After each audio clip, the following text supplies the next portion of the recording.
If you're looking for an extremely compact and lightweight lens, this might be the one for you. I'm talking about Cheap, Viltrox's latest Sony E-mount full-frame lens, and it's a legitimate pancake lens with autofocus. Cheap definitely has some character to it that some people might appreciate, especially if you like nostalgic photos without the need of any filter.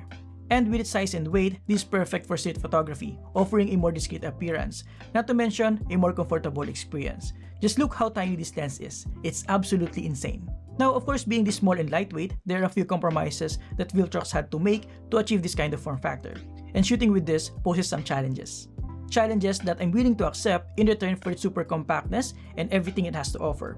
So with that being said, let me share with you my experience with the Viltrox 28mm F4.5 FE lens. Let's get into it.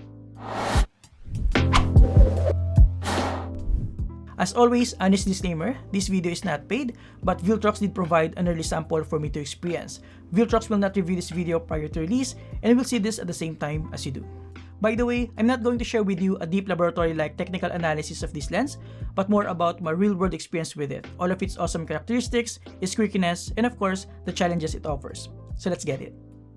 This lens that Viltrox calls Cheap is a 28mm constant f4.5 aperture with autofocus for Sony E-mount full-frame cameras, and for this video, I'm going to use it with my Sony a7C II, which I think is the perfect combination for an extremely compact and lightweight setup. Inside the box, we have some paperwork, including the warranty card, a quality certificate, and a user manual. It is well protected by foam and plastic protection. I'm still amazed by how compact, slim, and lightweight this lens is, especially considering the fact that it has an autofocus motor. It has a minimum focus distance of around 1.05 feet, a constant aperture of f4.5, weighs only around 60 grams, and is just around 15.3mm thick. As you can tell, it's almost just twice the thickness of a lens cap, which again is absolutely insane. Not to mention with a very clever lens cap. It even has a very satisfying tactile click to it when you open and close it. Just make sure the cover is clean before you open it so that the dirt will not get inside the lens. Now with this compact form factor, we lose the ability to have a manual focus ring, and like I said, we only have a constant f4.5 aperture. So essentially, we have a point and shoot lens right here, which I don't mind at all given its size and weight. Especially considering the price as well, which by the way is only $99 US. So it's very affordable that some people might even get this just for the fun of it. Now at the back, we can see that even though this lens is quite compact, lightweight, and affordable, we still have metal lens mount here, which is nice to see. It doesn't have any rubber gasket though, which is understandable for its price, but I'm surprised that we still have a USB Type-C port for firmware updates, which is definitely appreciated. Overall, while this lens is quite compact, lightweight, and affordable, the design and build construction is still pretty decent. And yes, it does weigh only around 58.6 grams. Alright, so with that out of the way, let's take a look at some sample photos, shall we? With a 28mm wide-angle focal length, this is perfect for a walk-around lens, maybe for street photography or just for casual snaps of anything you see around your environment. The first thing that strikes me the most about the images that I got using this lens is the nostalgic feel, especially when shooting in a bright sunny environment.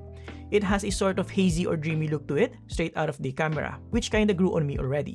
So if you're shooting with the front-facing light source, expect some loss of contrast, resulting in some old-school type of images. It doesn't have a lens hood, so you just have to live with it. Add some vintage preset on top of that, and you're golden. Like I said, this lens certainly has some character to it, and I absolutely love it. Now, in situations where there's no extreme bright light, the images look quite natural, like any other normal lens. The images are sharp enough, with decent contrast and details, and what I appreciate the most is the fact that it has minimal distortion for a wide 28mm lens. However, it has some noticeable vignetting, which again adds to its overall nostalgic characteristics. Of course, with the constant f4.5 aperture, background separation is limited, and low light performance will mostly rely on your camera's image sensor. And with my Sony a7C II, I didn't find that as an issue. As long as my hand is quite stable, I can still get good low light photos with this setup. Now, aside from vignetting and that nostalgic hazy look, another thing you need to consider about this lens is lens flare. In some situations, again with a bright light, lens flare can sometimes be visible and distracting. So you just have to be careful with your framing and angle. Other than that, everything else in my opinion is great about this lens. Again, super compact, lightweight, and something that you can always bring with you without even having to double think about it. Now before I share with you the rest of my thoughts, here are the rest of the sample shots that I took using the Viltrox 28mm F4.5 FE lens.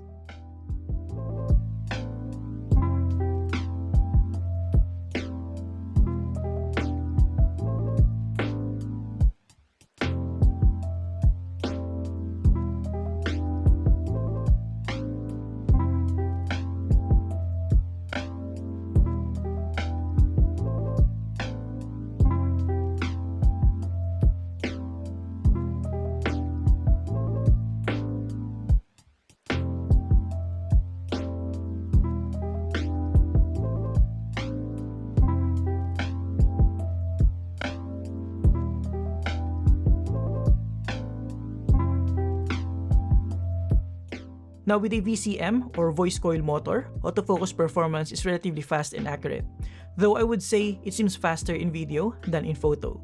For photos, in some situations, it tends to hunt a little bit, but not too much to the point that it's get annoying. You just have to pay attention as well to the minimum focusing distance, which is around 1.05 feet or 12.6 inches. And just look how cute this tiny lens is with its forward and back autofocus motor. For video, it looks faster, I would say, both with the camera's AF transition speed set to fast and slow. I would have to say though that the autofocus motor is quite audible in a quiet environment, but for outdoors, it's not an issue at all. So just bear that in mind.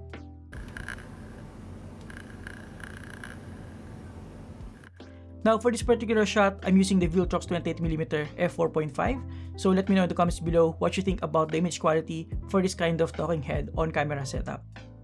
Overall, to conclude, I'm pretty happy with this lens and I'm glad I have it now on my arsenal. This is one of those lenses that you can easily bring with you anywhere even if you don't think you'll need it because it's super compact, lightweight, and doesn't take much space.